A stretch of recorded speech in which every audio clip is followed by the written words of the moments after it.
I've not had a musical introduction before.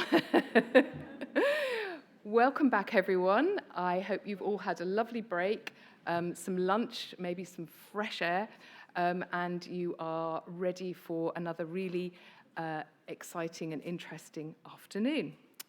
For those of you who don't know me, I'm Rona Campbell. I'm Professor of Public Health Research at the University of Bristol, but much more importantly, for these purposes, I'm also Deputy Director of the School for Public Health Research, with a particular responsibility for capacity building, research capacity building.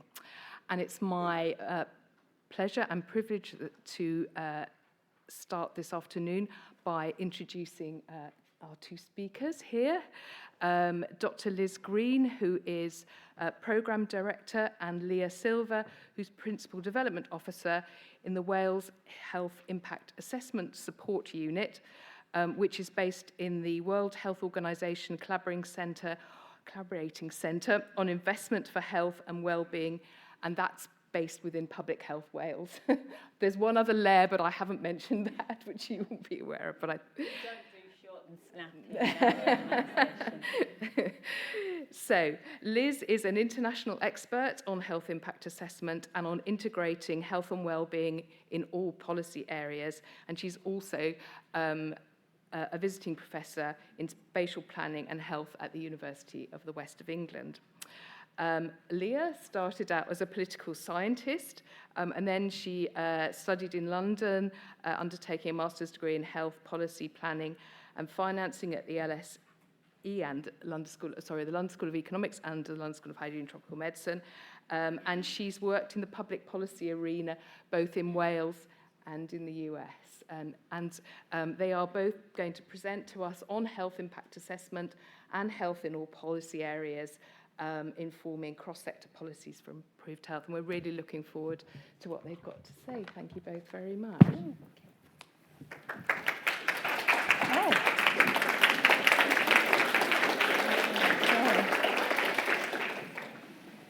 Well, thank you very much for inviting us, and thank you very much for introducing us, Rona. It's quite exhausting, actually, sometimes just doing the introductions for us. But in all seriousness, we are going to talk to you about not research, which you might think, oh, you're at a research concept, why? But actually, some of the things that we take and we use to shape and advocate for policies around better public health, better health and well-being, and reducing inequalities. And that is based a lot on some of the outputs that this room you will give us. Okay? I went and I've looked at a lot of the posters, and I've said, oh, is that published yet? And it's like, oh no. And I'm like, oh, I'm really doing some work on food insecurity I could do with that, or ultra-processed food. So we're not actually going to talk about research and a research protocol, but how we take it and we shape it and we advocate for better health and well-being. We're going to be a double act. We're not quite like Sarah and Hayley this morning, which I don't think anybody could surpass. But we're going to try and make it as interesting as we can. So Leah's going to talk about her work on child poverty and advocacy, and then I'll talk a little bit more about health impact assessment and where we are in Wales and how we can use that. Okay, so Leah, over to you. Thank you very much. Hi, everyone.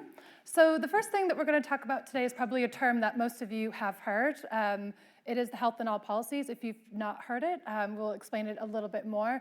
But this is something that we're really trying to advocate for, not only at Public Health Wales in our policy and advocacy space, and thinking about how we're framing public health as a wider cross-sector issue, but something that really embodies the health impact assessment as a tool to influence and assess the public health impacts of policies, programs, and interventions. So here is the official definition of health in all policies. And it's an approach to public policies that systematically takes into account the health implications of decisions, seeks synergies, and avoids harmful impacts in order to improve population health and health equity. So that's the official definition, but really what this is about embedding considerations of health and public health outcomes in every decision that's made across sectors, regardless of whether that sector is on its face public health.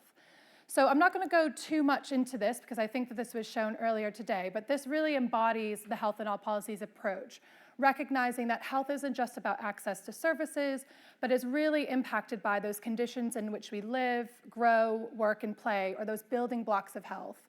So thinking about how do we get the housing sector, transport, education, others, the planning system, to be thinking about health in everything that they do. And that's where the health in all policies approach comes in. So there are some opportunities and challenges around the health in all policies approach. And one of them, I think one real opportunity, not many good things came out of the COVID pandemic, but I think one thing that did was the realization that health is really impacted by where we're working. So those who were frontline workers or those working in supermarkets, taxi drivers, et cetera.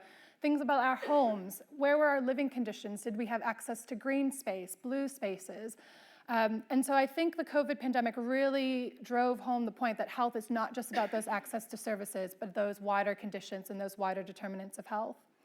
It also creates a better understanding of the impacts of our policies and plans. So if you're assessing the health impacts, you may not have considered those before. You're not just considering the health impacts as well, but you're considering how those health impacts are impacting different populations as well. So are they widening health inequalities? There are mutual benefits in that as well. So if sectors are both trying to achieve the goal of improving well-being, improving health, and thinking about health more holistically, considering the health in all policies is a way to create mutual benefits. So working towards those same goals. I'm not going to go into much about the health impact assessments because I'll save that for Liz. But in terms of some of the challenges as well, I think timing is a big issue as well. So thinking about advocacy and influencing policy, how do you get in early and often with those sectors to get them to start considering health in their decision making? Oftentimes they already have ideas on the agenda that they want to pursue, different priorities, and they have objectives as well. So public health can do a better job of getting in early and having those discussions as policies, programs, and interventions are being developed so that we can get people to start thinking about what that means for health, start providing the evidence, and again, that's where the research comes in, that data, the lived experience, the quantitative data to show that health will be impacted by those policies and it should be considered. But it is difficult because there are some sectors that don't think that health is really what they do. And so you need to be able to get buy-in and understand the frameworks and the conditions in which other sectors are working. What goals are they trying to achieve? And how can we reframe messaging to show that what they're doing is actually health-related? It does impact well-being, and they have a key role in improving the health outcomes of their populations. And again, similar to that, it's I've heard quite a lot of pushback on health in all policies around why is it health in all policies? Why is it not education in all policies? Or why is it not transport in all policies? And so that sort of goes to that health imperialism of how do we start thinking about that this is more holistic as well. And again, I'll let Liz talk a bit more about the health impact assessments as well, because there are some opportunities and challenges there. So I'm going to give a little bit of an example of how we've used the health in all policies approach in Wales, specifically looking at child poverty and the cost of living crisis. And so Wales has a really positive legislative landscape, and this is something that we can really leverage in Wales with Welsh Government and our local and regional partners as well. So we have the Wellbeing of Future Generations Act, which came into place in 2015, and really what it's looking at is it's requiring public bodies who are subject to the Act, that includes Welsh Government, it includes Public Health Wales, local authorities. It requires them that in every policy, planning decision, program, they have to be considering the health and well-being of their current populations, but as well as future generations as well. So it's creating some long-term thinking as well. And so there are several well-being goals that you can see on the screen here. And if you look at some of the definitions, you'll notice that the legislation is speaking the same language as those wider determinants of health. So it's looking at a more prosperous Wales. What does that look like for working conditions, employment? It's looking at a more equal Wales. What does that look like for health inequalities, gender equity, et cetera? So it's really basically a public health legislation. It's just thinking about well-being in that more holistic space. And so for the cost of living crisis and child poverty, one of the things we really took advantage of is the 5 ways of working. So on the right-hand side, I think that's the right hand for you, yes, you have the 5 ways of working. So when assessing and doing this work in Wales, public bodies must collaborate, They must be integrated, so not only internally within their organizations, but integrate externally outside of the organization. They must involve others and partners, but also those lived experience, those who will be impacted by policies and decisions. Thinking long-term, and also thinking about prevention, so preventing harm. And this is something that we did when looking at the cost of living crisis and informing the child poverty strategy in Wales. So what we did was think about where are we now, and thinking about our work together across sector, across the wider system, not just the public health system, and thinking about what Wales do we want to see. And that's really essentially what the Wellbeing of Future Generations Act tries to accomplish. So I'm not going to talk too much about taking action ourselves, because this is really about working across sectors and the health in all policies. So I'll focus a little bit more on supporting the system and then how we convene the system. And in terms of supporting the system, Public Health Wales as a national body is responsible for providing resources, support, engaging with communities, developing data and evidence to show what can work to address these issues. So as you can see, there's a number of reports, and if these slides are shared, these are all linked as well, so you can access these later. But we developed a number of reports on the cost of living crisis, what are international countries doing and what has worked there, what are some potential policy solutions, but all of this was framed as the cost of living crisis as a public health issue. So that was the framing of it, to really get buy-in across sectors for thinking about health and the impacts of health and how that might impact different populations and their well-being outcomes. We also used our Time to Talk public health panel to get a better sense of what people were thinking and their experiences on the ground. So this is a representative survey that we use in Wales. And you can see some of the data there, that this was something that people were experiencing every single day. They knew someone struggling. And so thinking about how that can be a priority for across sectors as well. And you can see some of the organizations that we were working with to identify some of the solutions and the problem. We also were able to convene a all-Wales cost of living summit. So 182 different organizations and attendees joined, attendees, not organizations, attendees. And as part of this was a cross-sector collaboration. So this wasn't just those working in the welfare space, the financing space. This was public health. This was education.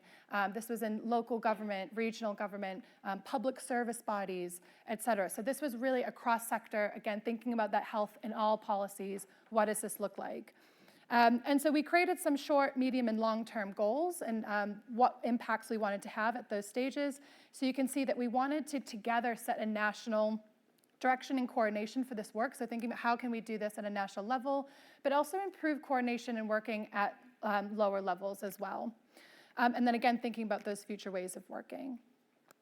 And the reason why we brought together all these individuals is because thinking about the impacts of the cost of living crisis, they're not just individual impacts on our ability to afford healthy foods, ability to afford transport to go to work. And you can see all these individual impacts on the slides. But there are also systematic impacts as well. So what impacts are happening on the system?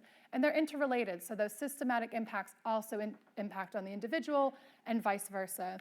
So we really want to emphasize how important it was to bring the system together. Building off of that work, we were able to have a really impactful and valuable relationship with Welsh Government as they were developing their child poverty strategy. So they released their consultation in, I think, June 2023. And instead of Public Health Wales just replying to that consultation, providing evidence, over 6 organizations and alliances in the health sector were able to do that. And again, that's bringing health into what was originally very much a finance-focused conversation. Originally, I think health inequalities was mentioned once. And at the end, I believe it was mentioned about, it's on my slides, isn't it? I think 23 mentions by the end. So again, we were able to influence the considerations of health, not just the financial well-being, prosperity as well. And the really nice thing is we have been invited back, so we're now informing the implementation of the child poverty strategy, informing the framework, identifying the indicators and measures, what policy solutions will help us meet the aims of that framework as well. And also really positive, one of the things that was not mentioned in that was information around babies. So there's a lot of talk about children and young people, but thinking about those early years, those first 1,000 days, and how can we be thinking about babies and those upstream approaches for supporting families as well. So really positive, and some lessons learned from that before I turned it over to Liz, is that collaboration requires an overarching vision. So again, thinking about that national vision, those national goals, what are we trying to achieve? And that really should be similar across all sectors. What we want is a prosperous, healthy, happy, well society. We're all working towards those goals, but I think we're speaking a bit of a different language. But I think if we kind of recognize that we're working towards those goals, we can start to come together to think about what actions we can coordinate on. But collaboration also requires that granularity. So thinking about those actual actions, those specific ways in which we can mobilize research into action as well, and where each sector can play a role in that. And then this can be inspired by urgency. So the cost of living crisis and child poverty is a massive issue. It's on the agenda, particularly with elections coming up as well. And I think this is really on the radar. So this is an opportunity to take advantage of those windows of opportunity to push this work forward. And again, that gets buy-in from other sectors as well. So hopefully I didn't take too much time, but I'll turn it over to you to talk about health and impact assessments. Thank you, Leah. Okay, so the reason I'm going to talk about a health impact assessment now is that it's identified as the main tool, one of the key vehicles which you can take health and all policies and you can drive it. You can bring those collaborative environments together and you can use it to identify ways to maximise health, well-being, reduce inequalities, and in Wales particularly, meet some of those duties around the Wellbeing of the Future Generations Act. Now, Wales has been recognised as world leaders in health impact assessment. I'm going to talk to you a little bit about how we've got there, but also where we are now. So before I start, or carry on from Leah, how many of you know anything about health impact assessment? Doesn't matter if you do or you don't, just take a... Oh, actually, quite a lot of you do. Okay. Have many of you ever carried them out or been part of them? Oh, nice to see a few. So many people know about HIA, but actually how you would do it in practice is one of those gaps. So in Wales, we have a dedicated unit, the Wales HIA Support Unit, and we sit in the National Public Health Institute for Wales, which is Public Health Wales, and we are the only such unit in the world. There are other units who sit in academic institutions, for example, in South Australia or New South Wales. There are academic units. And they, like yourselves, will provide us with some of the research that we need to carry out health impact assessments. A health impact assessment, I haven't put the definition up because it can be quite off-putting, but in a nutshell, it's a 5-step process. It takes a policy, a plan, or a project.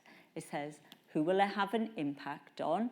Which population groups are going to be more susceptible or not to this policy or plan or project? And that could be older people, children, young people, babies, like you were talking about, Leah. And in what way will it have an impact on them? And that is through the lens of the wider determinants of health, so economic, social, environmental. And then we take all the evidence, including robust, peer-reviewed, grey literature, qualitative, quantitative, because we do primary data gathering as part of our HIAs as well in Wales. And we'll triangulate it, analyse it, and come up with a set of recommendations that are realistic, yeah, that can be implemented in practice in the real world. For example, if we talk about a road and we talk to a community and they say, we don't want that road, well, you know, that road's being built. This is your chance to have practical implementation to make living near that road better for you or mitigate any unintended negative impacts. HIA looks at positives, opportunities, and negative impacts or unintended negative impacts. Policymakers don't want to make things bad for people and people's health and well-being. They have good intentions, as we all do. So there's something about framing HIA in Wales in that sense as well.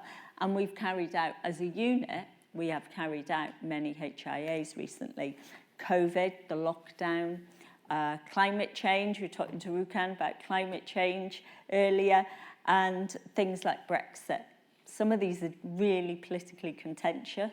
I've still got the bruises from them and the scars, but, you know, we did them, and they're big subjects and they're complicated, and many of them aren't really. HIAs tend to be carried out at a more local level, but our work and the research and the analysis has informed policies and practice in real life to try and mitigate some of those unintended negative impacts.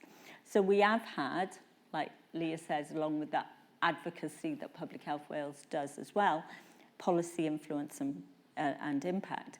Brexit has been used as a lens. That HIA was taken at a time when there was an absence of information and evidence in 2019, and helped Welsh Government use it as a lens, and Public Health Wales, to think through, well, what are the implications for health, social care and the wider system in Wales of Brexit. We've carried out climate change HIA. That was published last year. That is currently helping Welsh Government think through its adaptation planning and how it takes that forward. So, you know, they've been done in real time at timely opportunities as well. COVID-19, the lockdowns. Everybody was talking about the communicable disease and the actual physical health impacts. Nobody was talking about the wider harms, and so that work helped try to gather that and implement and influence Welsh Government. Some of the others are more local level that we've carried out, but we rake across a range of sectors. Rona, you said I work in spatial planning as well. I've learnt to speak spatial planning through my work there. I'm not actually a spatial planner, I'm a public health specialist. So it gives us credibility as well. We can work across settings and spaces and sectors. And so I see the Wales HIA Support Unit, for which I'm director, more as a health and all policies unit, where we can mobilise evidence and try and change practice. And because we've been in existence for 20 years, yes, I feel like I've been knocking around for a long time. Wales has now got this Public Health Act. In 2017, it has Section 6 that says HIAs will be carried out by public bodies, a bit like the Wellbeing of the Future Generations Act, in specific circumstances. So this is going to be the first legislation in the world that actually will ask for statutory HIAs to be carried out that consider health, well-being and inequalities and the wider determinants. There is other legislation in the world, but they tend to focus on environmental impact assessment or environmental determinants. And so this is actually going to be a very interesting journey for us. These are some of the details about what that Act asks for, who will carry out those HIAs, how they will carry them out, that they will publish them, that Public Health Wales will provide assistance, which in effect means the Wales HIA Support Unit. Some of this has still got to be fleshed out.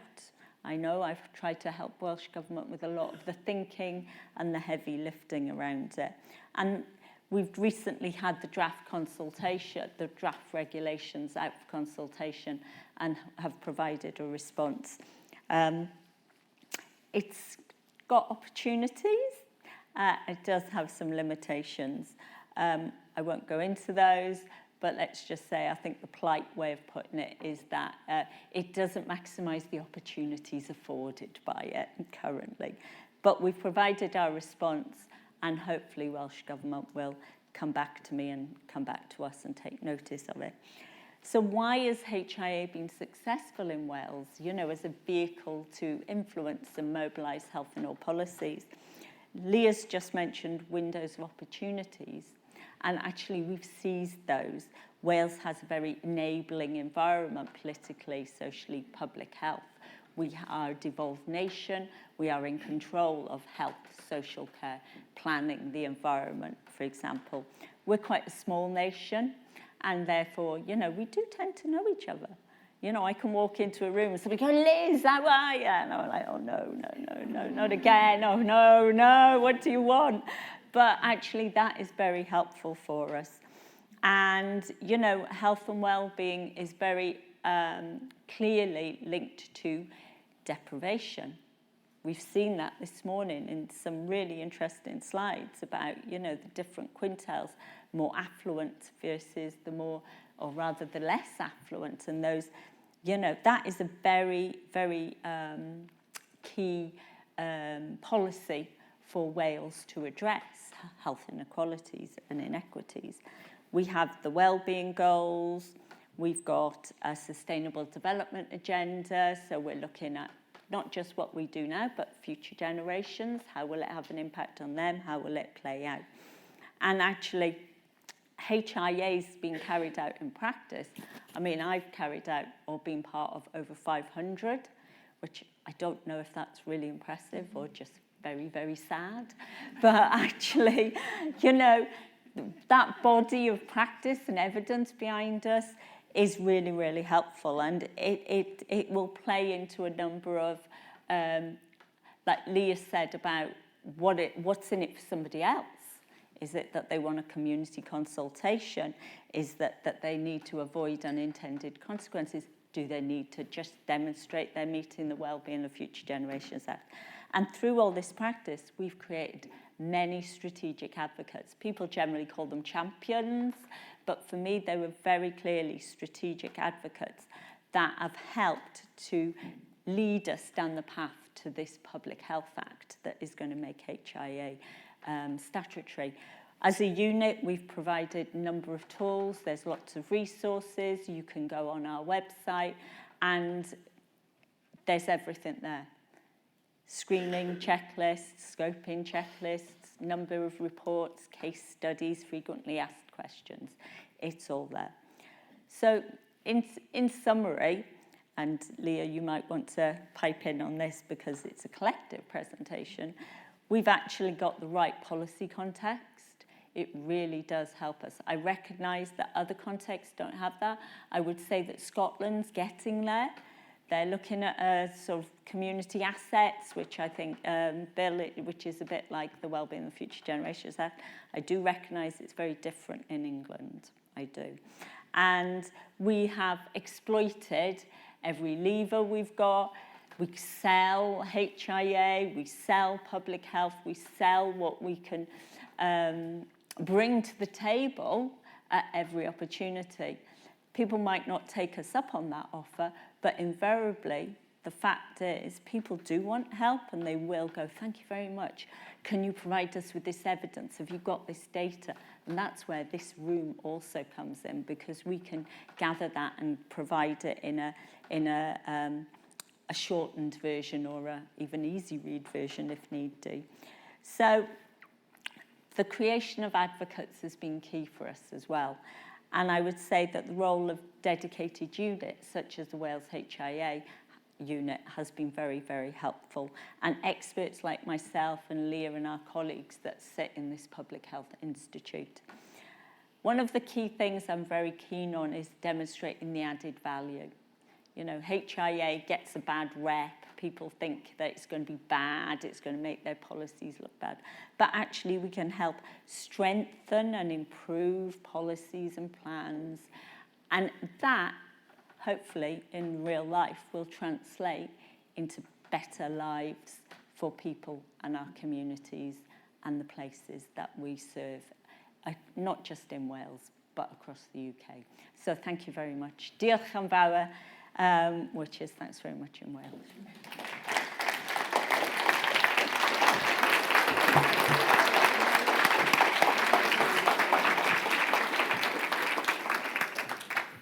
Well, thank you very much. So we have a little bit of time for questions for Liz and Leah. Yeah. This is where I get my exercise. Oh, you've got one. Okay, you'll roll that one. Yeah, so just I was interested in how you may engage people in the private sector with, and specifically when they're perhaps making new products or digital platforms or anything like that, which may have an impact on people's health, how you sort of build that capacity within the private sector or encourage them to take health impact assessments seriously with the products that they're producing. Do you want to start? This is a health impact assessment. Okay. Private sector is really tricky. I will admit that. It doesn't mean to say that they don't want to engage, but because there's no statutory requirement for them to carry out these things, then they're not going to do it. They're not in the business of, they're in the business of making profit, basically. So then we're kind of almost left to sort of think it through at the other end, and that's where the policy making and policy cycle comes in. I would love to engage more with the private sector, but also we sit in a public health institute, so that makes things very, very tricky for us. We're having conversations around commercial determinants of health at the moment, and you know there are a lot of commercial interests with strong lobbying, and you know, so that makes it very difficult because we are publicly funded bodies. Can I just add as well? So one of the things with the regulations as well that will come in is it is required by public bodies, but we are encouraging for others to voluntarily do health impact assessments as well. And I think the more we do them and the more evidence of that impact and showing the mutual benefit of doing them, the more others will want to do them as well. The more we provide the training, build the capacity. So we do quite a lot of lecturing, and we're trying to build the skills of those going out into those sectors. So in the planning profession, you know, there are accredited courses for planning. And if this is going to be something that planners will have to do in Wales, that is the impetus to start training future planners to do that. So I think, and a lot of them go into the private sector as well, into consultants and things. So there's opportunities to get in early, I think, to advocate and build those skills. Great. Other questions? Dougal. Thanks. Thanks. I love the way that you kind of, I think in the public health world, we think a lot about advocacy for specific policies. And what I think really came through was the idea of embedding yourself in the infrastructure of how decisions are made and how that kind of has a cumulative effect over time. I wanted to pick up on the point around windows of opportunity. So this is specifically coming from a kind of adolescent background. We've been talking for years about ways to improve holistic care for adolescents, and we've often got a pushback saying, a bit like you said, we're not against adolescents' well-being, but until you make an economic case around productivity, around skills, then you're not going to get much for hearing. What we've got now is this fascinating, I mean awful, but fascinating data showing that young adults are more likely to be off work for health reasons than people in their 40s and 50s. So huge generational change from anything before. And the froth at the moment is all a culture wars thing about people eating avocados and kind of general culture wars things. But you know, I think it is a real opportunity for us to make that mental health, economic productivity, employment, routes to success argument. I think I don't think we're doing it in the most effective ways at the moment. So I just wondered any thoughts how we might be able to do that, or if that's an issue in Wales. Well, actually, that's very interesting because that does play into our trade, HIA, Leah, because we carried out and published last year a HIA on the Comprehensive and Progressive Trans-Pacific Partnership Agreement, trade agreement. And you might think, what's that got to do with my question? But actually, because it's in the trade space, it's about economics and it's about GDP and prosperity. And actually, if you can clearly make the case that you're going to have a workforce that's not working, then you're not going to be able to generate prosperity and tax revenue, et cetera, et cetera. So if you, by default, create healthy public policy and you provide the framework or some of the support for people who are having these kind of issues, then why wouldn't you invest in healthy public policy because it's going to help you meet your neoliberal aims, in effect, really, isn't it, around economic development. So for me, I always make those connections. But, you know, that's me. Just to add as well, so I think it's really frustrating sometimes in public health because it seems like we're the only sector that has to make an economic argument for things often when the cost is lives for us, and it's really quite hard, whereas other sectors don't often have to do that. And in Wales, because we are a devolved nation, our financing is much different. So we are very restrained by costs, and so those cost-effective policies are you know, they're really good for prioritizing where we can be focusing. But I think one thing we're also doing at Public Health Wales is around social return on investment. So thinking not just about economic return on investment, but what are the more you know, holistic social well-being returns, like better educational attainment, people who are more socially connected, people who are generally happier and you know, reduced absenteeism, et cetera. And I think that's part of our well-being economy conversations that we're having in Wales as well. So how do we put well-being at the forefront? And then, you know, obviously economic prosperity is part of that, but that shouldn't be the main sort of, you know, objective economic prosperity. So the well-being economy work that we're doing with WHO and Wales is, I think, really working towards that of how do we think about well-being in our policies before economic growth. Or alongside. Yeah, we'll never get them to. Yeah.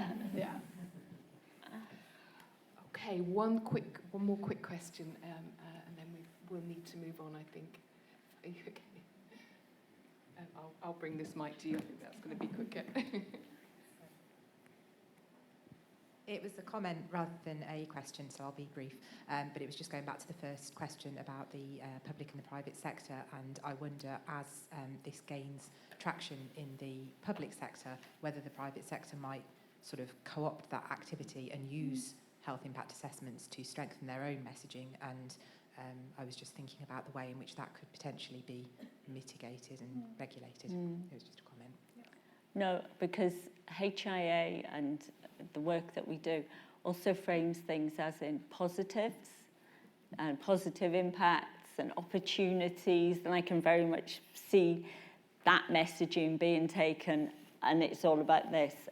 But actually, you know, I do sometimes see HIAs that have been sent to me that have been screened, and some say, what do you think about this? And I'll go, it's got no negatives. There's something wrong there.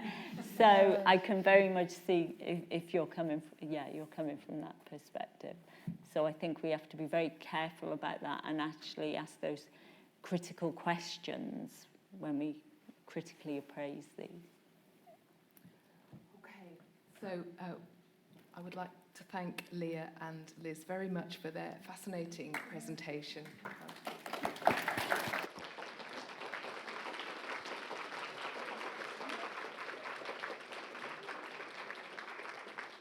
And we will do our best to help you with the evidence that we generate. And there's probably a conversation to be had about how we do that most effectively, which we can have outside this session.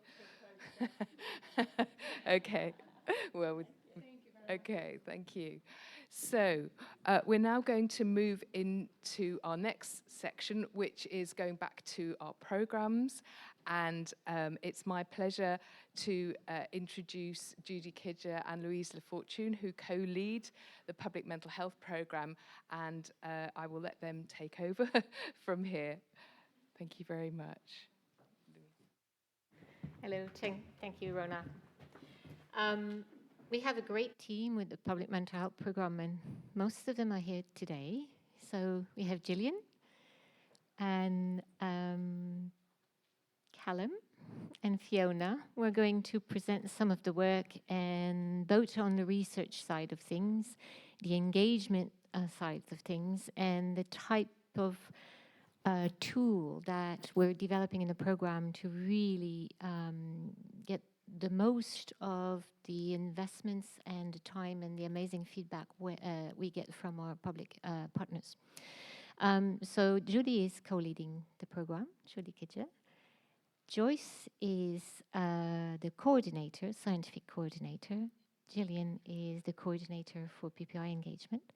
Today, Joyce is off the hook for presentation, but she will work the bubble machine, which we, in the spirit of collaboration, we borrowed from children and young people this morning.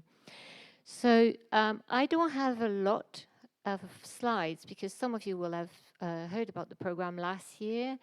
We had a number of events and newsletters, and you can find all that information on the SPHR website. But I'll just give a quick overview of the program for those of you who haven't heard about it, so that you can follow the logic and also the way we really are trying to bring together the opportunities and the cross-linkages with the other programs, as Kaya presented this morning. So after the overview, we'll have 2 case studies. We've moved the Q&A at the end to have a little bit more time for presentation and to be a bit seamless in how we proceed. And we'll talk about the public engagement and a case study on involvement of minoritized community in research. So all this really links to the way we work and the way the program was developed. So the idea and the mission and the aim of the program is to identify effective and cost-effective ways of creating settings in which people live, learn, and work. So we have a life cycle approach. So we have programs in children, adults, older adults as well, and we're trying to cut across the projects to reach out to communities that are in need of better prevention and in need of better support for public health, including communities who not usually either engage in research or engage in services. So the efforts on that are quite important. So, as I said, all the projects are described online, but we have 3 work streams that that are interlinked. So the first one is around harnessing community assets to improve mental health and reduce health inequalities. And in there we have 3 projects that are cross-linking. And just to link up with the question about the economic impact and the social return on investment of how do we measure the impact of investing in these types of interventions beyond the economic. The program is now developing a component, a cross-cutting component on the social return on investment of community assets, because we can see the investment. There's a lot of assets that are used, and I'll just show where these different assets link up. So the first one is on leveraging digital. So all the innovation that followed the COVID pandemic, and see how do we leverage it. Some of the practice going back to how it was before. Some people benefit from having a more digital space to interact, to engage with services or friends or different types of networks. Other people don't. Trying to understand that better and what the impact is on mental health.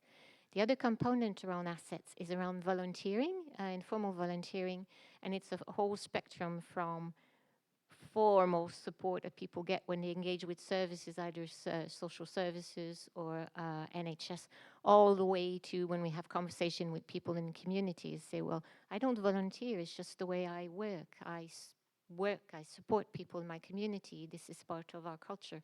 And along that trajectory or that spectrum of support and engagement that communities can get, we don't quite know where and what drives some of these types of engagement and support. What drives the benefits, and where are the barriers for different subgroups? So we're trying to tap into that. There's also in the other group that I didn't skip, I'll come back to it, is to strengthen the system to support group at risk of poor mental health. So here it's really a dive into people at high risk.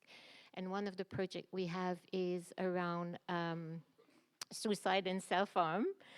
And the other one that also focuses on these communities is to, again, go back to community assets and see how do young people, children and young people engage with assets in the community. Is it the library? Is it the park? Is it the skateboard park that they go to? Is it the after-school club? We need to better understand how that drives the system. Because of the economics, the the investment in a lot of services mean that communities, people, schools, different settings have to find new ways of getting the support. And these assets are there, used, but we don't know their contribution to public health as much as we want to, as much as I think we should. So we'll look into that. The last project that we have funded is on the cost effectiveness and modeling the cost effectiveness of school-based interventions. And as you can see with the different color-coded, these different projects link up, and we have conversations, and we're developing a collaboration with the other project so that we bring all of this together. So the next place, I have 10 seconds to tell you that. The first work package on the digital asset study, Fiona is going to present emerging funding. It was the first project of the starting point, was the first one approved, with a presentation from Abby, who's not, yeah, okay. On the project in children and young people and self-harm and suicide. We'll skip the 5 minutes to the end, and we'll come back for questions and comments. So, up to you.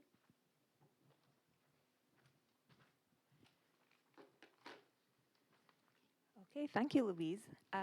So, very excited to talk to you today about a project that I'm working on with Joyce Coker, sitting down there with the bubble machine, along with Louise and Shamini Ghani, who can't be here today. So basically what we're looking at is, oh, I've got the slide on. Basically what we're looking at is how community organisations using digital assets can improve or support mental health and well-being, and what could we learn from how they did that during the pandemic and since the pandemic, and what learnings can we get from that?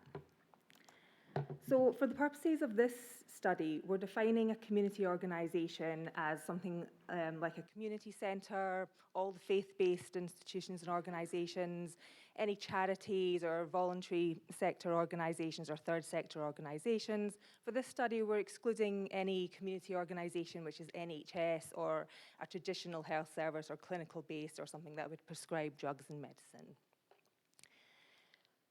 So generally, the background towards this study is, obviously, as we know, during the pandemic, many community organisations that were providing services to support mental health and well-being suddenly had to make a decision. Do they continue? They have to just stop delivering their services altogether, or they had to go digital. They had to start using digital assets and digital technology.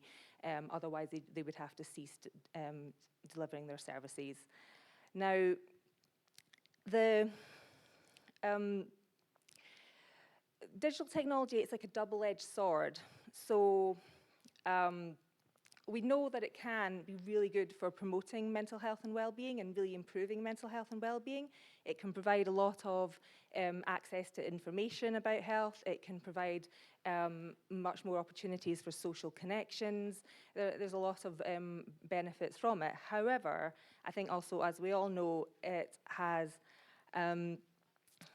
it's not accessible for everyone. It's not useful to everyone. There are many people that still don't have access to digital devices, or they don't have access to the internet or data.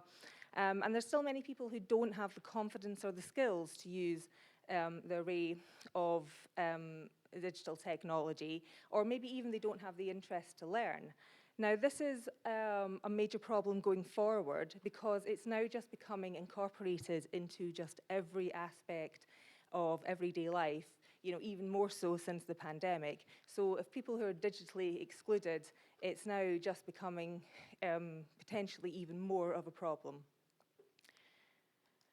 So our research aim, our general research aim, so we want to explore how specifically community organisations who were using the digital technology sort of during the pandemic and since the pandemic, sort of how they've been using it to support the mental health and well-being of communities. And we're especially interested in people who are less likely to be using digital technology.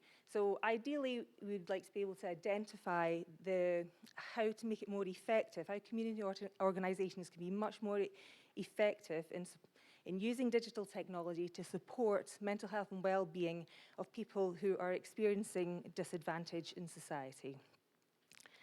So which groups did we decide to look at? So we're specifically going to look at older adults, minority ethnic populations, people with experience of poor mental health, people living in low-income households or areas of deprivation.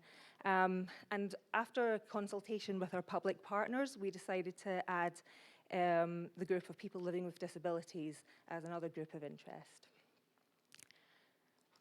Okay, so specifically our research questions would be like whether and how community organisations use digital technology to provide support on a regular basis, whether and how community organisations use digital technology to help people form meaningful social connections and prevent loneliness, and then looking at both sides of the double-edged sword, is the increased use of digital technology unintentionally leading some groups of people to become left behind? And therefore that increases their risk of poor mental health, becoming more digitally excluded. But the other side of the argument is this increased use of digital technology helping some groups of people who were previously left behind and previously couldn't access services, are they now able to access those services, and therefore it's reducing the risk of poor mental health. Okay, so the first part of our study, which we're currently distributing a survey. We just started doing that. We're going to distribute it through relevant community organisations in the northeast of England, the West Midlands, east of England, northwest London, and it's basically the survey, 50 tick box questions, but it's got 3 main types of question. So we're going to ask questions about digital access. So that's basically asking people about, do they have reliable access to devices and the internet? Asking people about their digital literacy. Do they have the confidence? Do they have the ability? But probably maybe more importantly, we're going to ask questions about digital assimilation. So that's the degree to which digital technology is incorporated into their everyday life. So the questions about that, I'll be asking them about what types of support they have accessed. And we've got some questions in there from the ONS survey and the Community Life survey talking about social isolation and loneliness and how satisfied they are with their lives as well. So hopefully this will help us understand the degree to which digital technology is used to enhance social connections. Okay. So the second part of our research methods is we're going to do a realist evaluation. So maybe people know about realist evaluation, maybe they don't. Basically, it's an approach that takes into account that the real world is very complex and it's very nuanced. And so if we're looking at services provided by community organisations, it takes into account that some services may work for some people in some circumstances, but they might not work at all for other people in other circumstances. The realist evaluation also will go into exactly how, or try to go exactly how, like what are the exact mechanisms as to why this particular service works or doesn't work and reaches its intended or unintended outcomes. And the way we're planning on doing this is that once we finish the survey, we will try and recruit maybe 6 or 7 case study sites from around the whole UK, well, around England, and do maybe qualitative interviews or focus groups to really drill down into exactly how these community organisations are delivering these services and how exactly people are interacting with them and what they feel they're getting out of them, to sort of really drill down into the nuance. So the first stage of a realist evaluation is to develop initial programme theories. And so we've started to do that. basically what we've done to that is we've done quite a thorough and comprehensive documentary analysis where we've gone through a lot of the previous published literature and grey literature on the matter to try and develop some initial programme theories. So a programme theory, if you're not familiar with realist evaluation, is basically the ideas and the assumptions that explain how an intervention is expected to lead to the intended or unintended outcomes. So they're units of analysis in a realist evaluation, and we put them into a context mechanism outcome. And basically through this documentary analysis, we came up with 4 initial programme theories that may explain how community organisations using digital technology may help or hinder public mental health outcomes. Now, it would probably take another hour to go into the detail and the nuance of all 4 of these programme theories, so we'll just quickly give you a taster of one of them. Basically, there's several contexts in which community organisations are working in. So obviously COVID, post-COVID, cost of living crises, then sort of wider aspects of social marginalisation. And one of our theories in that is that community organisations are specifically useful because they curate a safe and trusted space for their members to engage with digital technology and to engage in the internet. And this may provide, this trust and this safe space may provide opportunities for people to have social interactions, connect with a wider range of people, like geographically wider, different generations, and maybe even create a compensatory network for people who maybe don't have many friends or family at all. And the response to that provision is that people may then develop new relationships, maintain existing relationships, and may increase their engagement with online groups. And that the positive outcomes may very well be increased social connectedness, increased social support, that then leading to a reduction in social isolation and loneliness. However, just finish off with, I think what we all know, I'm going to say, the internet is not necessarily a nice place. Not everybody is nice on the internet. It could just end up being, the community organisations encouraging problematic internet use, and that then leads to online social anxiety, leads to social disengagement, and then increases social isolation and loneliness. And so the next few months we will be testing these theories with more data, and I will leave it there.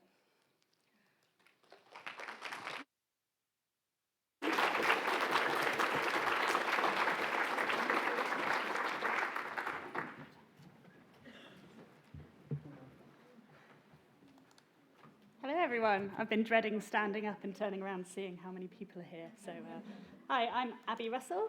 I'm going to talk to you today about the support systems for self-harm and suicide, or 4S study. So before I start, I know this can be a very difficult and emotive topic for some people.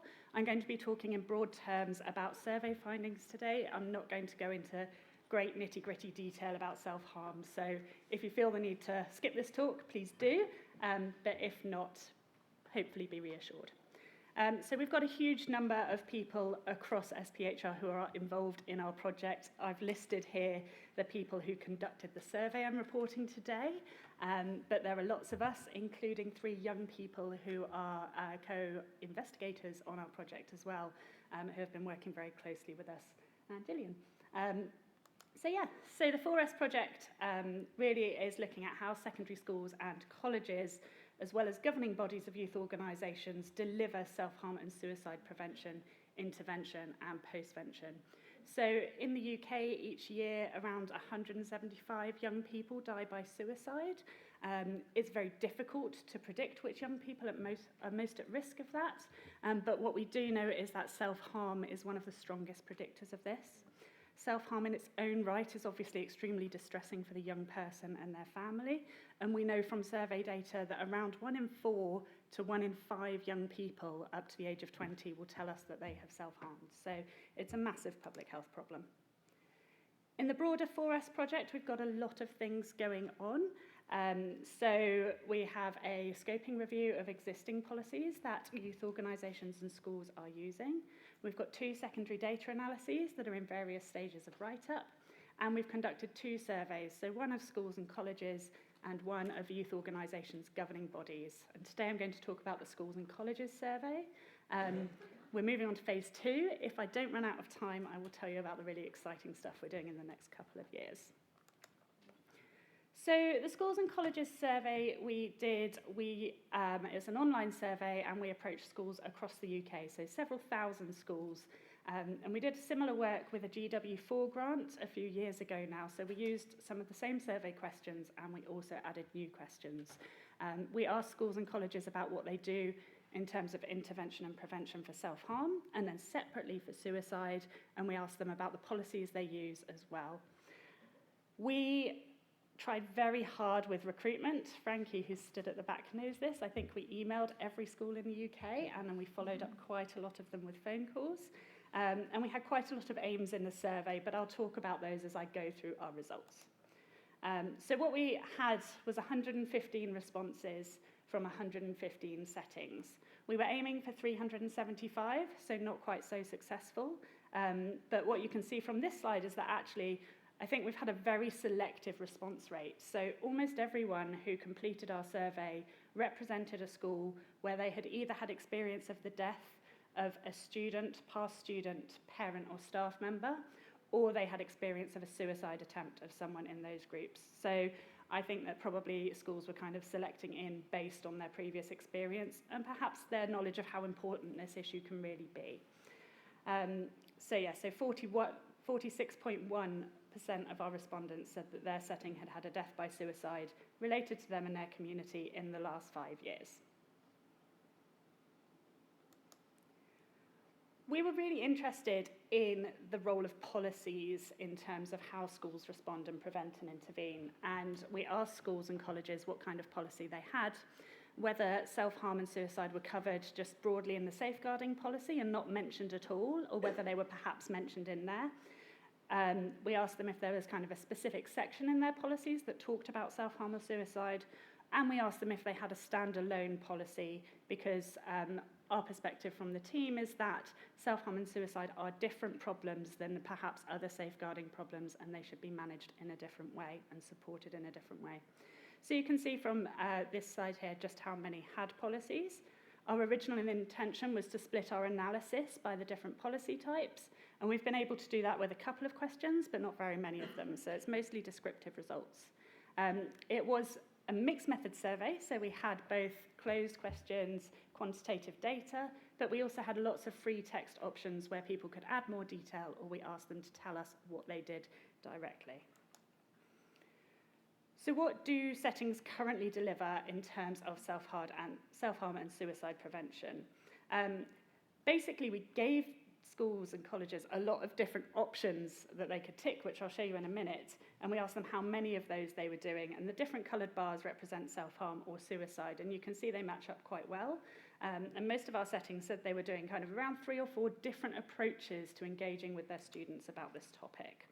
And here are some of the approaches that were taken. So most settings said that in PSHE or RSHE or similar kind of curriculum-based programs, they were addressing this.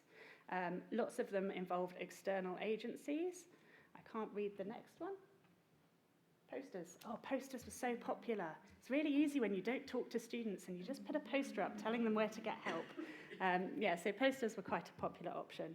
And as I said, lots of settings endorsed that they were doing multiple versions of these different approaches.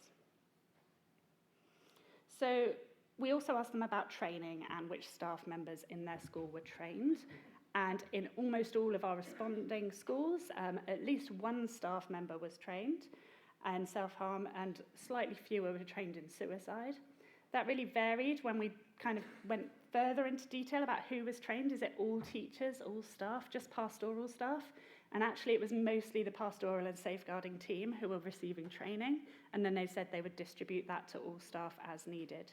We did have a few who said everyone engaged in training all the time, and we have got permission to follow up with most of these schools as well, so we can pick out those who we think are doing different things or really positive things and find out more about how they go about that.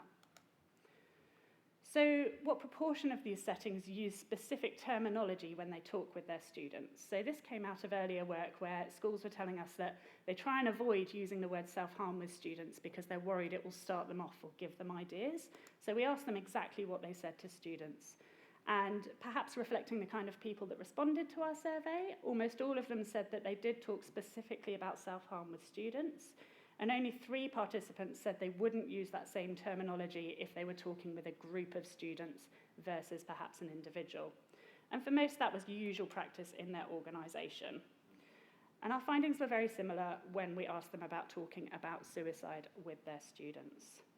I don't think I've included the data here, but actually quite a high proportion of our respondents were from alternate provision or special educational needs specific settings. So we've got some really, really interesting qualitative data about the differences in those settings and how they approach this as well. So we delve further into the detail. What reasons do they have for their current approach with students? And a lot of respondents said that they use the same language with a student as the student uses with them. So if a student comes to them and says, I've done something specific, the teacher then reflects that back to them rather than putting their own words on that. They use language such as coping mechanisms and talk in positive terms with students, and they use language that's driven by the pupil's level of comprehension and understanding. They avoid talking about why have you done this? They avoid things kind of implying that that's a bad behaviour, and they avoid blame and fault, which is quite reassuring. So when it came to talking about suicide, it was good to see that most of our participants are aware that it's better to talk about completed suicide or dying by suicide as opposed to saying committed suicide, which implies that someone's doing something wrong or committing a crime. I'm going to skip through these just so that I can cover the last part in my time. We're also interested, going on to a future large-scale quantitative study, thinking about how settings collect data on disclosures from their students to staff about self-harm and suicide. And about half of them said that their setting routinely collected data, which I thought was quite low. And the same, about 57% said they collected data on suicide attempt. I was able to do some stats here, which delighted me. But settings with a specific mention of self-harm in their policy were more likely to collect data than those settings that didn't have policies that specifically mentioned self-harm. And we found the same with suicide. So how are they using that data? They're monitoring patterns and numbers of incidents across time, which I think is very proactive. Some said that they include these data in their annual safeguarding reports. And they say they also use it at a wider level to inform kind of increasing trends and find out about training and intervention needs. So where they have experienced the death of a student, staff, or someone else linked to the setting, how did they respond? This was really difficult. Essentially, what came out was support. What we did is support. We support the student, we support the community, we support families. And it seems like most of that was that multiple individuals, multiple agencies drew together when a suicide had occurred to support the school and their community. There were some exceptions, so a few were asked not to make public that a death was because of suicide, and instead they provided alternate explanations to the young people, such as someone had died because of an illness. And I think that's something really interesting that we'd not considered before. So I'd just like to thank SPHR, but also say in phase 2 we're going to do qualitative work where we really delve into the different experiences of support that young people and adults have had with their settings around this topic, so that we can co-produce some principles of practice as kind of best practice guidance that could then go out to the wider UK. So yeah, thank you. Thank you.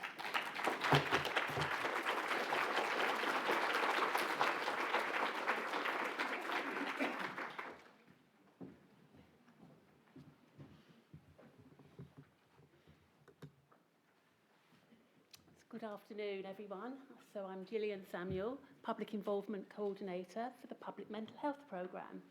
Before I kick off, I want to remind people, if you don't know already, I come to my work in the context of my personal lived experience.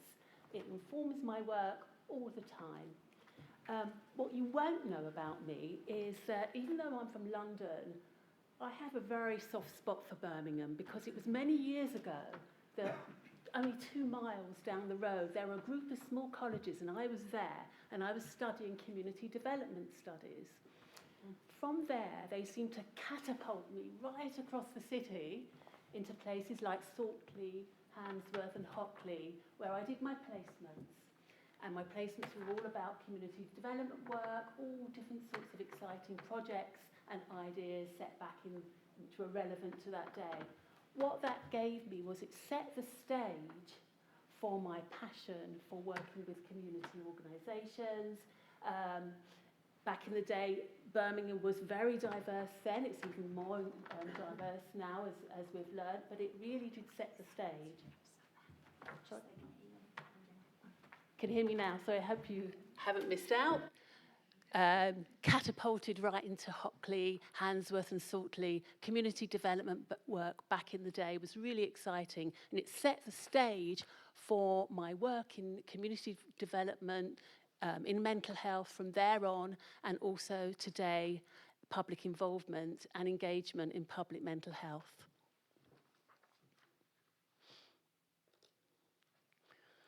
So today I offer I offer a snapshot of the new public mental health, public involvement and engagement and peer researcher strategy that's evolving across phase 3. And to demonstrate this further, I will be showcasing both the impact log and the public involvement and engagement charter, 2 important new developments which are set to overarch public involvement and engagement across the whole of the public mental health programme. Here's what our public mental health PI&E strategy looks like, as of now, explained in layers. So at the top, you will see the Exeter-led PI&E school-wide programme, and below this, the public mental health programme, overseen by the programme coordinator and other SPHR leads. The projects within the 3 work streams are taking ownership of public involvement and engagement. The aim is for the projects to be autonomous in recruiting peer researchers and the public into all aspects of their work. Special attention is being given to diversify involvement, for example, through the engagement of community organisations reflecting the demographics of the case study sites. The wider public are encouraged to always take part, for example, advisory panels early on to help shape ideas and later to co-deliver research findings amongst communities. We are hoping that this strategy ensures that PI&E becomes embedded in localities, schools or workplaces, depending on the research focus. The impact log is a simple spreadsheet available to all public mental health projects on SharePoint. Through the life of a project, public partners, either as individuals or groups, add meaningful content and insights to our work. This can range from suggestions and ideas that help shape our research to editing documents, adding valuable insights from a lived experience perspective, and creative dissemination processes. The spreadsheet asks us to enter the date and task involved, for example, an advisory group meeting. It then asks us to add brief notes of the ideas put forward by the public partners, what actions are to be taken to implement these ideas, and what impact it has on the project as it develops. It allows us to note our reflections on the equality, diversity and inclusion of the people attending, and logs the number of hours that public partners contribute to the work, automatically adding them up as the entries are made. So why is completing the impact log important? Well, it captures public involvement and engagement work that is being done. And this is important work which otherwise may be forgotten about or lost. It ensures that public partners' ideas and opinions are embedded into the work, and it helps us to think about and understand how voices of the public shape our work. It helps us reflect on diversity of voices, thus enabling us to further this in practice. And very importantly, it's a way of evidencing to the public that their voices have made a difference to the research. The impact log content can easily be referred to and used for SPHR report content, blogs, website material, vignettes, case studies, and other ways that we can or may need to showcase public involvement and engagement in our work.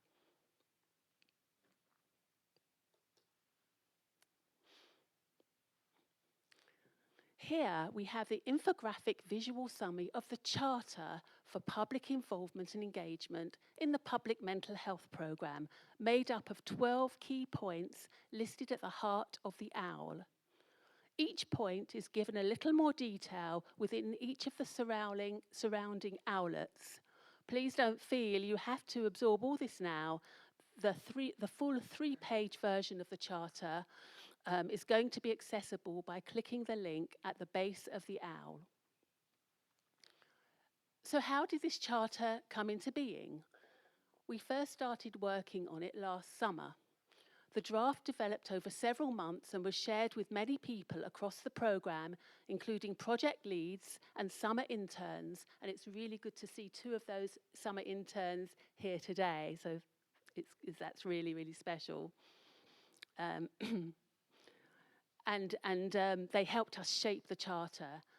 In addition, a group of public partners were brought together to do the same. We edited the draft and came together to discuss, unpack, and fine-tune the details.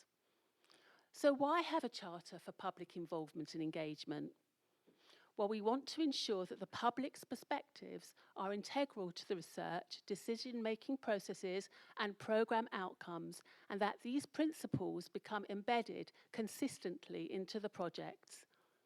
The Charter was launched last month at the Public Mental Health Symposium, during which there was an opportunity for attendees to explore how some of the key points are to be embedded into the practice of our work. Without a set of guidelines, the practice of public involvement and engagement may seem hazy, blurred, and disparate, and may cause confusion with too many differences in the understanding of what best practice in public involvement and engagement looks like. Finally, you may be thinking, why an owl?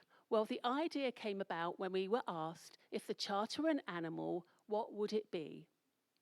An owl is a symbol of wisdom, knowledge, change, transformation, and intuitive development, all in all, a reflection of what the Charter represents. And of course, it's visually appealing, especially the cute owlets. So what's next? What specifically will I be doing? Well, quite a lot. I will act as an anchor for public involvement and engagement across the programme and facilitate the co-production of the Charter launch strategy and ensure that it is actioned. I will continue to support work package leads with PI&E in their project work, and I will continue to offer advice on how to design and implement best PI&E practice in research studies, for example, by reviewing study documents such as protocols and information sheets. I'll continue to provide mentoring and support as required, direct to the peer researchers, linking them to the public advisory network. And I aim to build a network of community partners, opening up space in the programme for more organisations to contribute and widen public involvement. I will focus on diversity of contributors and seek to increase different types of expertise that is shaping the work of the projects. And I will attend the PAN and link with the central public involvement team supporting the delivery of the overall SPHR PPIE strategy. Thank you for listening.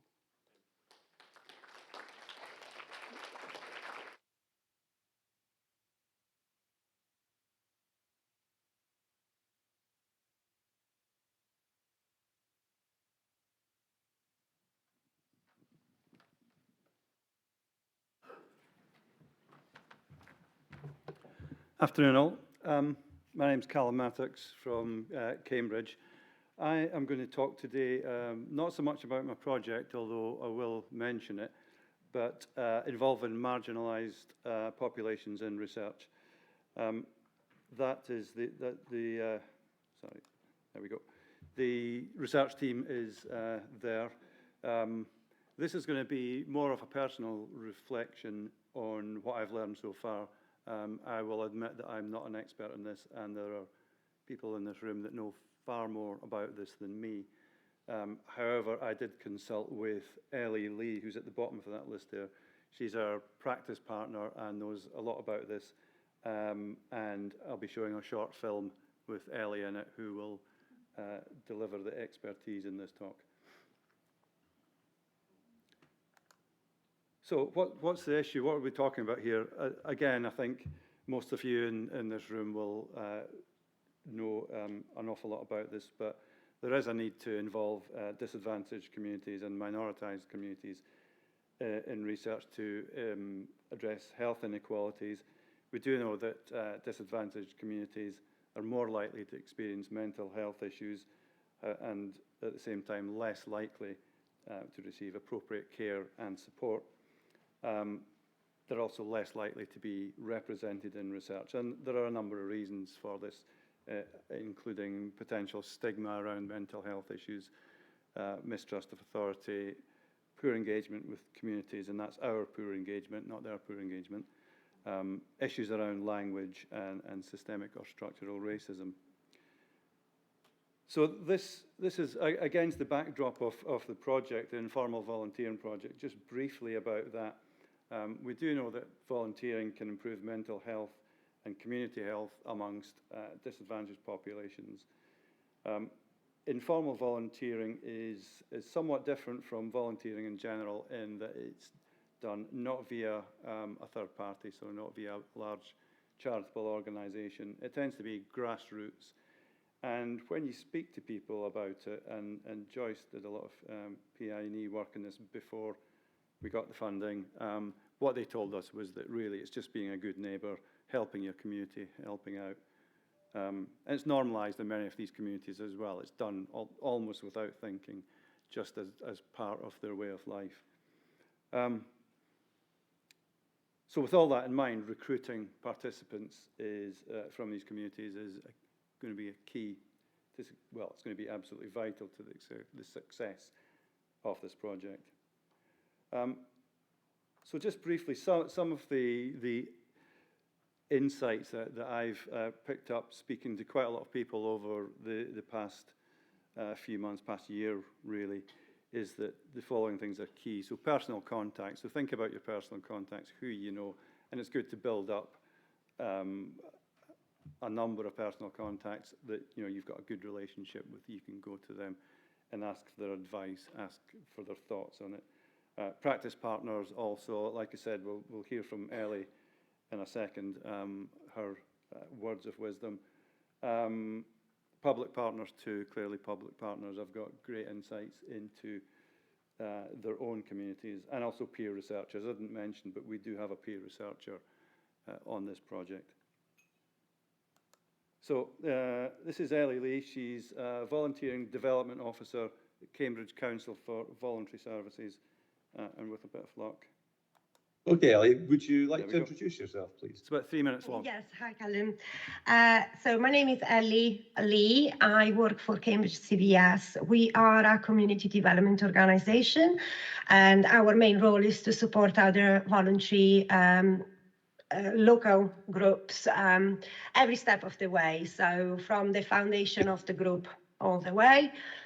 My role is volunteering development officer, and I support people to find volunteering opportunities and organizations to find volunteers, but also to become more inclusive and expand their reach to minorities, basically, when it comes to volunteers. Yeah, so in terms of reaching out to minorities, what do you find works best in order to get them on side, in order to build their trust? Well, we already have a lot of resources in the community. So we have a specific specialistic organization that work with minority groups, and As a CVS, we work with them very well. They usually are members of our organization. They are really the experts. Building trust seems vital. Have you got any tips on how to do that? Well, again, I will recur to the resources in the community. The experts are there, and they are the ones that can tell you exactly what works and what not, and how to communicate best, how to create that trust. But generally speaking, in my opinion, it's always about being open, being empathetic, and really trying to put yourself in the shoes of the people that you are engaging with, without prejudice and with an open mind. Yeah. Okay, thanks. And how important do you think it is to continue this relationship after, for example, a project is over? Oh, I think it's fundamental, not only for the project itself, but also because otherwise we're gonna disregard and destroy that trust that we have created and make it much more difficult than for the future to engage again with these communities. They have offered us, an open door, and it would be very bad to shut it close again. The ways to keep the involvement usually are not even like time or resources are expensive. It's just about, for example, sharing even just a summary of the findings that you had, maybe putting an effort in translation of these documents, these kind of things, just making sure that they know that their participation has mattered and they are being, accounted as a fundamental part of this work, basically. Well, that's it. It's always a pleasure to talk to Ellie. She knows her stuff, and I think she speaks really well. But I do apologise for the slight amateurish of the video. It's the first one I've done. So just to sum up then,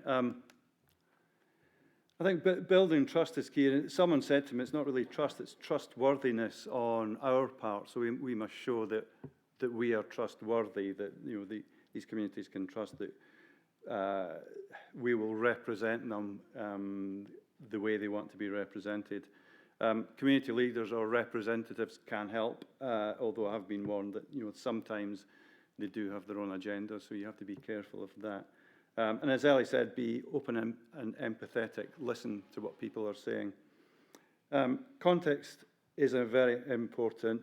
We're talking about disadvantaged and minoritized communities, so as I'm sure we all realize, they're not just one big group of people who are all the same. There are individuals within these communities, and each community itself is different and has different challenges. Use of language is important, I think. Not only a possible not having English as a first language, but just to avoid jargon. As I said earlier, when Joyce went to speak to some public partners, they didn't know what informal volunteering was, and I don't think many people actually do. So we decided that helping out, helping your community, described that a lot better. The last 2 points I think are really important, and I've thought about this quite a lot, and I still don't really know what the answer is.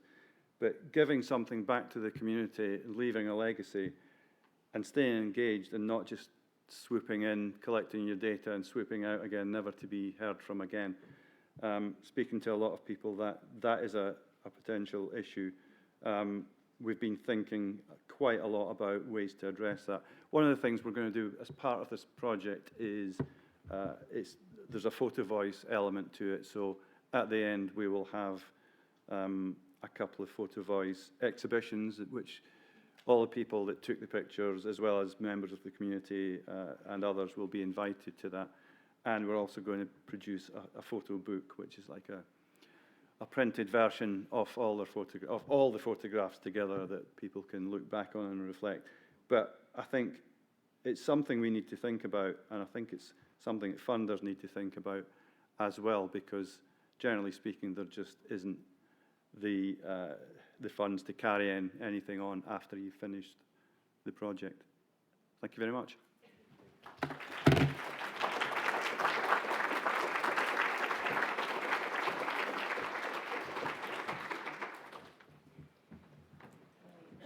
So thank you very much. I'm Judy Kidger, the other lead of the programme. So thank you very much to all the speakers. I think, have we got 10 minutes for questions? Or is it? Okay. So if there are any questions anyone's got for any of the speakers. Sorry, should I be running? I'm happy to run as well. Thank you for the very useful and insightful presentation. I have a question and one kind of a comment. My question is for the speaker on self-harm.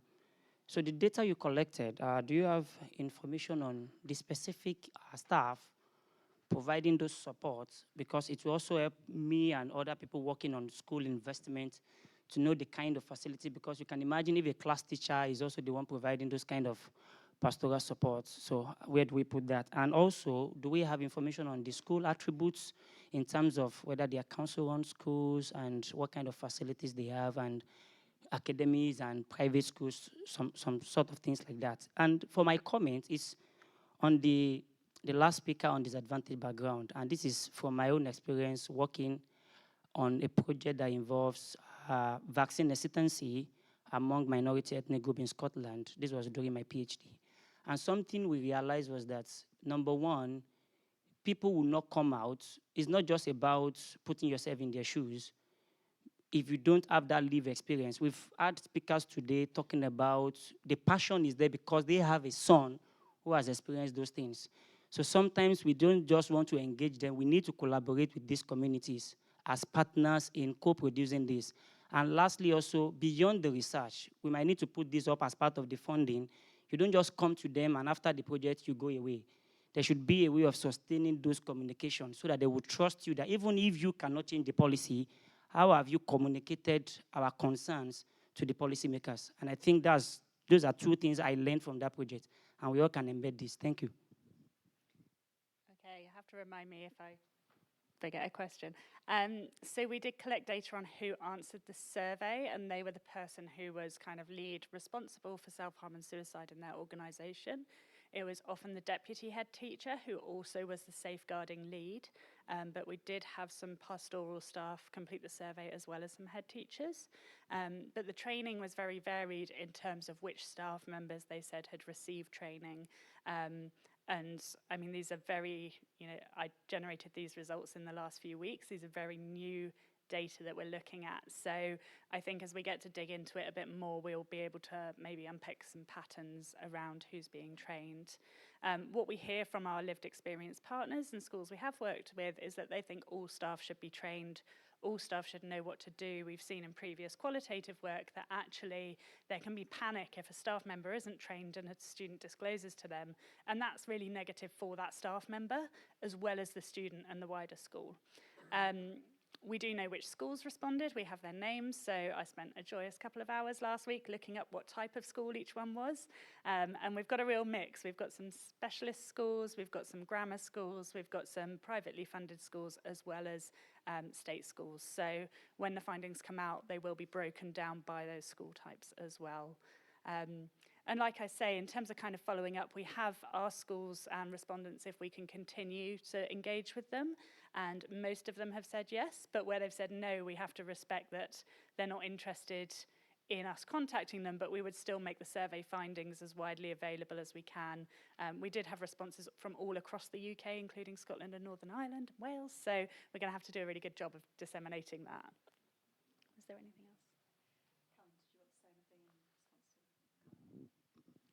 Yeah, thanks. That was a good comment. I think we need to be clever about how we engage with these communities and indeed whether they want to be engaged with into the future past the end of the project. I definitely do think it's something that both researchers and funders need to think about.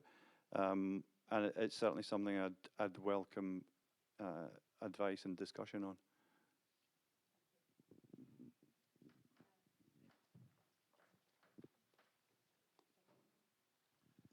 Thanks, Abby, and everyone. Peter, I'm a public partner.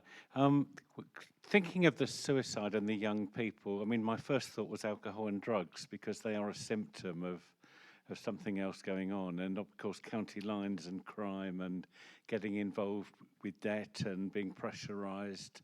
I mean, was that a strong correlation, or is that being dealt with by the same people in the schools? That's a very good question. I think it does fall under safeguarding within schools if young people are being exploited. But whether or not school staff are in any way aware of that, for the majority of young people, I'm not sure. We didn't collect data on method of death by suicide because we thought that was too intrusive and not the purpose of the wider survey. I think in qualitative follow-up work, we're doing work with various groups of adults and young people with lived experience. We'll be able to unpick some of those more complex reasons and mechanisms. Something that's very interesting, though, is that kind of standard accepted research definitions of self-harm are kind of hurting yourself physically on purpose. And that doesn't capture what school staff are telling us they think self-harm is, which can be excessive use of alcohol, drugs, restricted eating, or self-trolling on the internet. You know, there's lots of things that aren't within our research definition that maybe should be, and perhaps we should be looking at that.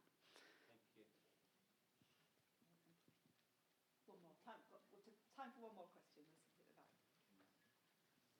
Thank you all very much for an engaging session. I just want to ask whether, for you as researchers, whether you have safeguarding in place in terms of when you are engaging, because obviously, if you go to a group and they even give you access, sometimes listening to people's stories, some of them are quite heavy. Just wanted to know what safeguarding you have in place for researchers that go in. Thank you. Yes, it is something we've really been thinking about with phase 2, where we're going to be going into local communities and our researchers will be working with young people with really difficult lived experience.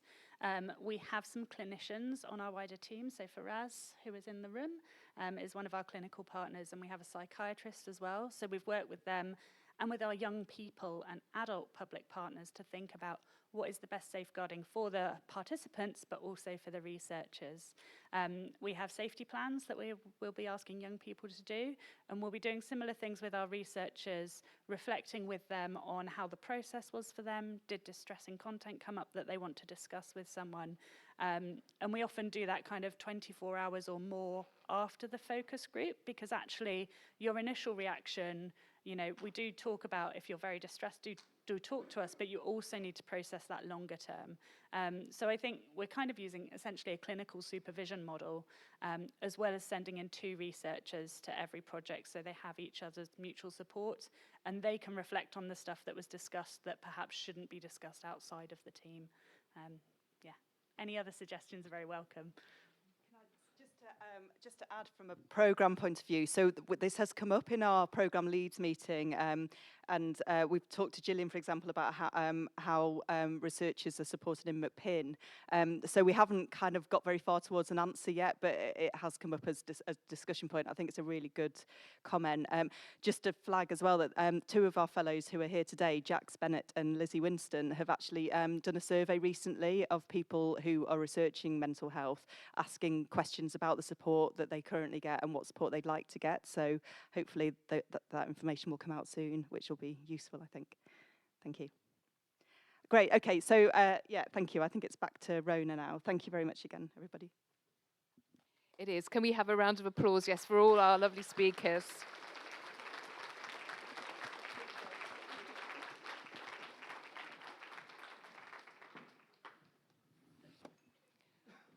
Okay, so the final session before we go to another refreshment break and poster session are more lightning talks.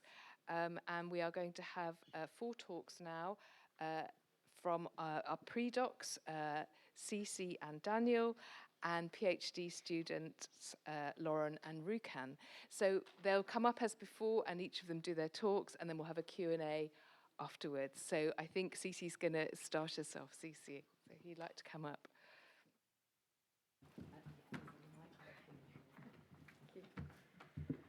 Right. Hello, everyone. Thank you, Rona, for the introduction. So I thought I'd just share with you a snapshot of how my how I am advancing through my pre-doctoral fellowship and how it's helped me build on making impactful contributions towards public health. My research interests are in public health nutrition, and when I started my fellowship, I had set up several goals for myself that I wanted to achieve. And two of these goals were, one, to get involved in SBHR-funded projects so that I can improve my research skills, and the second one was to apply for a doctoral fellowship before the end of my current fellowship. So on goal number one of the projects that I got involved in is a qualitative study that aims at developing the best practice framework for the implementation and evaluation of the Holiday Activities and Food Program, in short, HAF. So this is a program that was introduced in 2021 in all areas of England to support disadvantaged communities, disadvantaged families over the school holidays. And this is by providing free holiday activities and food to children that are eligible for free school meals. And in the first work package of this project, we have done interviews and focus group discussions with HAF leads, HAF providers, parents, and children, including children with special education needs. And with this collected data, I am leading on one of the papers that is highlighting the wider benefits of the program, and I'll be presenting the findings at the Society of Social Medicine Conference this year.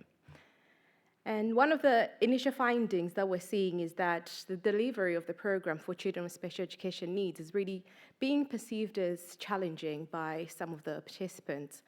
For example, there's been issues around the inclusion in the food and physical activity element of the program.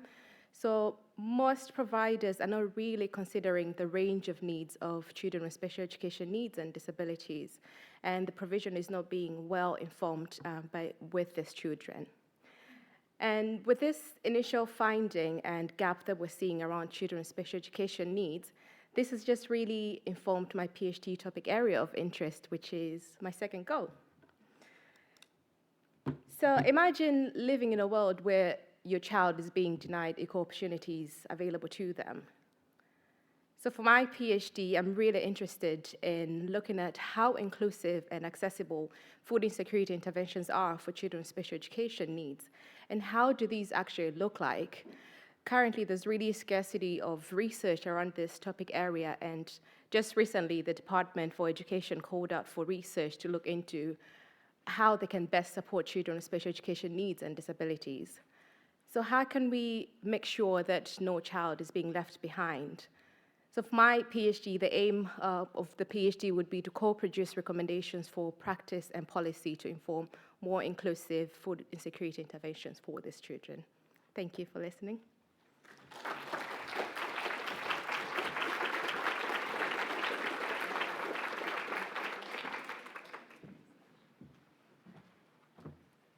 This has all been amazing. I felt a strong urge to take up crochet and buy a bubble gun. So my name's Daniel Mutanda. There we go, cool. So last month I completed a 12-week public health practice placement. During my final day in the office, I remarked how I felt I'd have to adjust to working full-time back at the university, to which a colleague quipped, "Oh, back at the Ivory Tower." It was a joke. I took it in good humor. But I felt in a conflict. In that view, I was operating somewhere in that first circle, but in my mind, I thought I was somewhere in the middle. So alongside my role as a public health researcher, I work in advocacy, particularly with people seeking higher education, refugees seeking higher education. And the nature of this work keeps me mindful of approaches that seek to impact change in the public, as led by people with lived experience of displacement. There's no doubt that each of these sectors seek effective public engagement and involvement. However, the historic nature of academic institutions and government offices influence their beliefs and assumptions about who can be involved and engaged and how. In my brief experience, the third sector contrasts this often by operating from grassroots, building ways of working from the bottom up. So, back to the Ivory Tower. I was reminded of the golden rule of engagement and involvement, which is working with the public rather than on the public. But I choose the term golden rule because it has a double meaning for me. Often, academics with good intentions can shape the dynamics of research so that our views have a golden rule over those of the public we work with. So the core of my talk is an implore for us to hold a critical view of our assumptions and beliefs about how we do research, to bring together those circles and reimagine what that looks like. This is the science of public engagement and involvement, and is something that SPHR is invested in. So recently we had an area for research innovation proposal approved, and I'll be co-leading a work program looking at digital innovation for engagement and involvement. And this work will look at different methods and tools that facilitate researcher public relations and see how the public voice can feed into research projects to design the research and produce outputs. The innovation of this work is very much around all of these processes being achieved on one primary platform, such as WhatsApp. So this is a collective step towards that middle ground and a space for rich public health research. Thank you.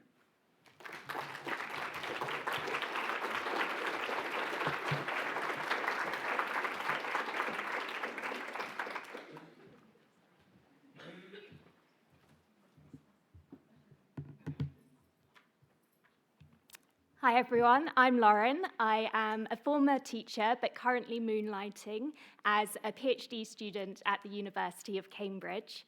And I'm on a mission to help make participation in school-based health research easier for everyone. And it sounds like after hearing many of the talks and speeches and speaking to people today, I'm definitely not alone on this. With 1 in 3 young people currently considered overweight or obese, and 1 in 5 struggling with their mental health, evidence-led solutions are desperately needed. Schools are an increasingly popular setting for such public health initiatives and research. However, and there is a however, recruiting and retaining robust and representative samples remains a challenge. This is why we decided to make understanding research participation our priority. Connection and collaboration lie at the heart of this research. So here are 3 ways I've been working to connect throughout my PhD. 1, connecting the dots. We started our research by undertaking a co-produced systematic review. This explored participation experiences, barriers, and enablers, with a particular focus on under-researched groups. This helped us understand that participation experiences were complex and varied, and whilst excitement, support, and rewards may help get participants through the door, it's empowerment, creating safe spaces, and a sense of ease which will help to keep them there. Next, we set about identifying exactly who is systematically missed, and this is something that is very much a work in progress. So, focusing on UK school-based prevention trials, our analysis will explore representation by comparing research samples to national population estimates. Finally, we'll undertake interviews with school staff and health researchers. These will explore opportunities to optimize partnerships moving forward. The second way I've been working to connect is by undertaking a placement. SHIP, for short, is a local authority-led group involving schools and public health practitioners. Here, we've been working to improve local health outcomes for young people by streamlining and improving access to services. This experience has helped me to better understand and also build connections with both policy and practice partners, which leads me to connection 3. And this really is probably the most important connection that I've made throughout my PhD, and this is connecting to the public. We've worked with students, school staff, and a youth worker throughout this project. They've helped shape everything from research scope to dissemination. They continue to inform our language, approach, interpretation, and how we'll share our findings. To hear from them directly, please do scan the QR code which is on the screen. and also check out our blogs. They were really proud of it. So I just wanted to finish by saying a huge thank you to all of those who have been involved. Without them, this research absolutely wouldn't have been possible. And also thank you to you for listening to me speak about this today. Thank you.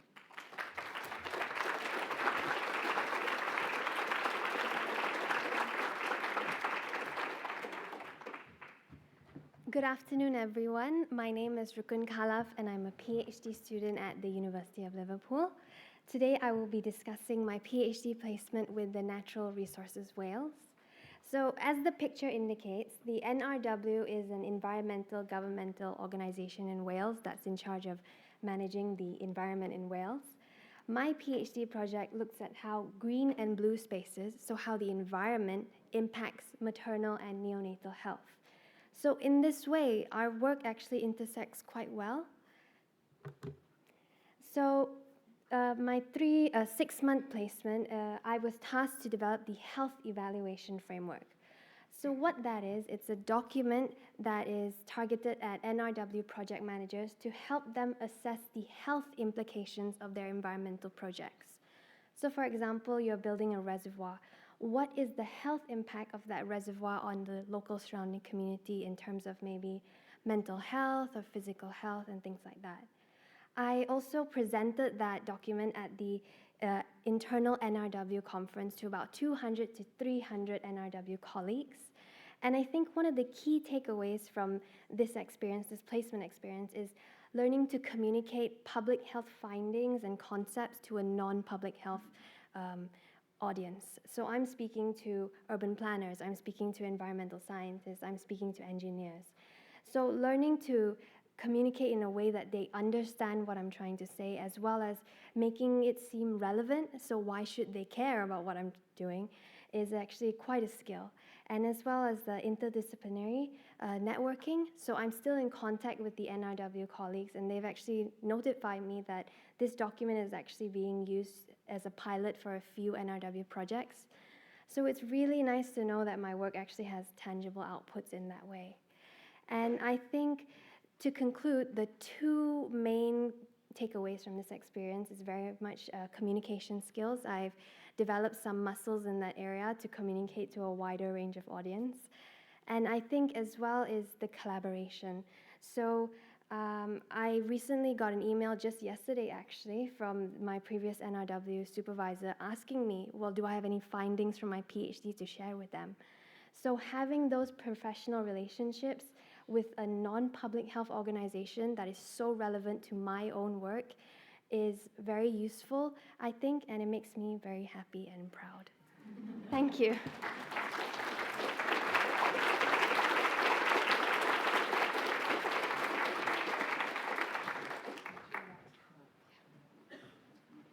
Okay, well, thank you all very much for your excellent presentations. I'm in awe of the fact that you can get so much information into such a short space of time. It's wonderful. So we have time for some questions here. Who would like, and we have a roving mic. Who would like to start?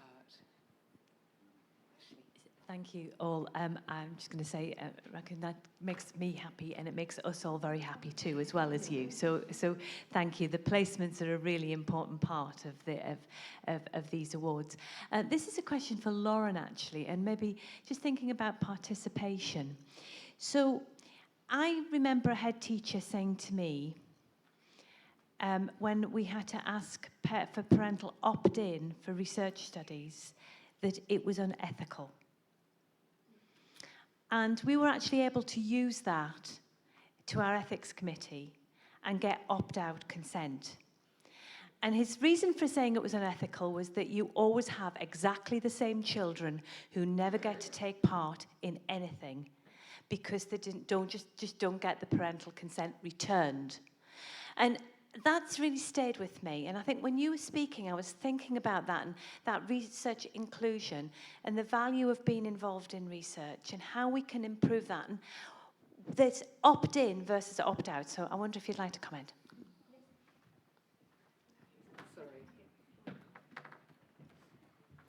I think it's a really important point to make, and it's something which we've definitely had conversations about. In the systematic review that I did, we included the perspectives of adolescents themselves, teachers reporting on adolescents, parents, but there weren't very many of them, and also researchers. And absence of parental consent was the most frequently cited reason for why we are missing participation of groups. So I think it is a really big conversation that we need to be having.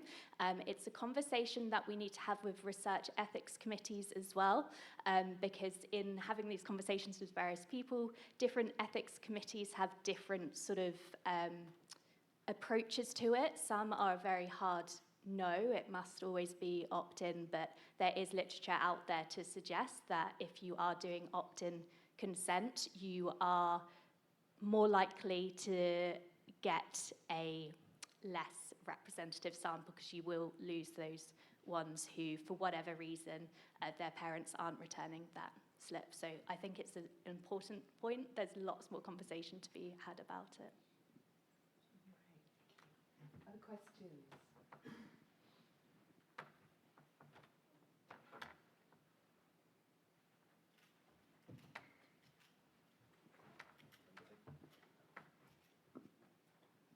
Just because nobody was saying anything, I'm following up on that point. I've just had a paper turned down, or they refused to review it because I didn't have opt-in consent from parents.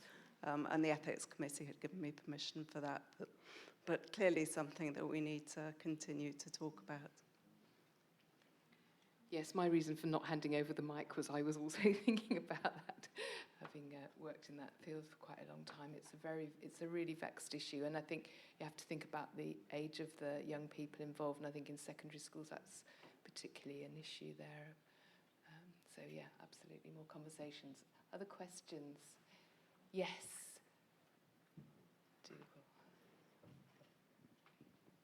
Thanks.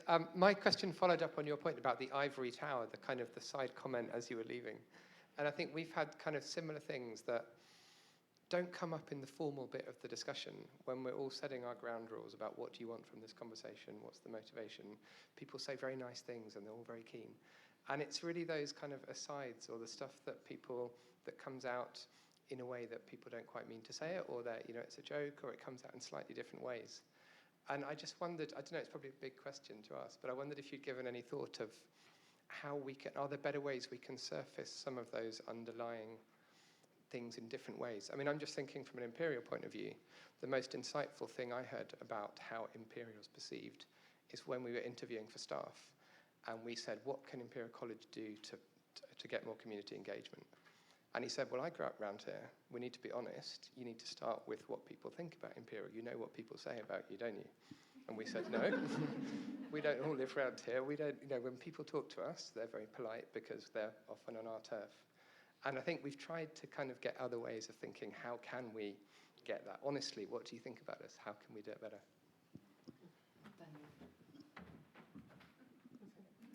Yeah, so at the beginning I said I was slightly joking, but not joking, about taking up crochet.